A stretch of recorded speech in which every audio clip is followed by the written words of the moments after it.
Without God, everything is permissible. Jadi kalau tidak ada Tuhan, you mau jadi apa saja boleh. Jadi practicing LGBT itu yang dosa. Kita ini sudah diselamatkan oleh Tuhan Yesus, tetapi masih hidup dalam tubuh darah daging yang berdosa. Jadi untuk menghadapi ini, kita perlu waspada akan 3 natur dosa. Dosa itu ada yang namanya dosa original.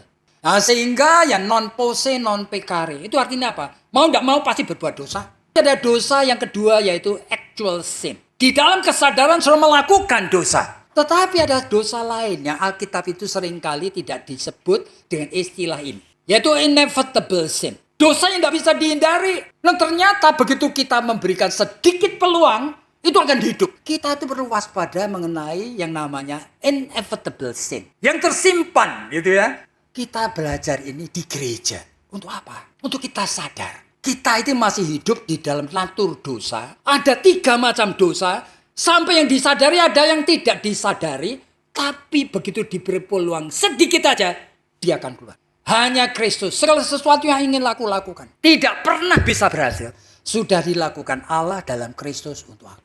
Jadi tugas dari saudara dan saya di tengah hidup dengan bahaya yang seperti ini. Saudara harus tahu bagaimana saudara itu hidup di dalam Kristus. Yesus kan mengatakan, kamu itu kan carang, kamu nempellah kepadaku. Biarlah kuasa kemenangan atas dosa itu mengalir di dalam hidup. Jadi bukan you yang bertekad mengatasi, tapi kuasa kasih Kristus yang akan melingkupi dan melindungi. Hanya dia. Dan hidup ini merupakan waktu yang kita itu harus rebut. Setiap waktu Paulus mengatakan kita hidup di dalam time yang evil. Saudara dan saya selalu membutuhkan Kristus. Kapan saja. Di mana saja. Dan biarlah kemenangan Kristus itu yang hadir di dalam kehidupan kita. Di tengah dunia yang secara manusia kita hopeless. Tapi di dalam dia tidak ada yang hopeless. Kita pasti bisa menjadi terang dan garam di tengah dunia.